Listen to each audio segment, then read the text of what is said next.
Welcome to the Banker Lamp. Please enjoy the video. You start by confirming prerequisites. Your phone has mobile data and hotspot turned on, and your Mac's Wi-Fi is enabled. Open the Wi-Fi menu, select the hotspot SSID shown on your phone. Enter the password exactly, caps matter, then wait for the Mac to show a connection. Once connected, make sure DNS and VPN aren't blocking basic traffic.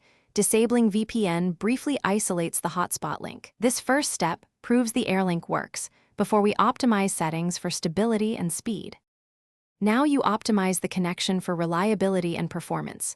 Go to System Settings, then Network and Wi-Fi, move the hotspot to the top of preferred networks so your Mac reconnects automatically. Change DNS to 1, 1, 1, 1 or 8, 8, 8, 8 to speed up lookups and ensure no proxy is set. Once done, quit or pause heavy sync apps, cloud backups, large updates, because they consume cellular data and cause latency. You'll also check that power settings won't sleep the Wi-Fi adapter during use.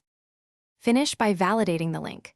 Load a web page and download a small file to confirm throughput and latency.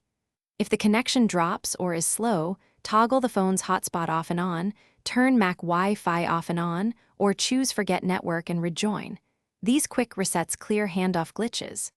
If problems persist, renew the DHCP lease on your Mac, install system updates, or reset network settings on the phone. One key troubleshooting tip: test with another device to isolate whether the phone or Mac is the issue. Thanks for watching. If this was helpful, leave a like and consider subscribing. See you next time.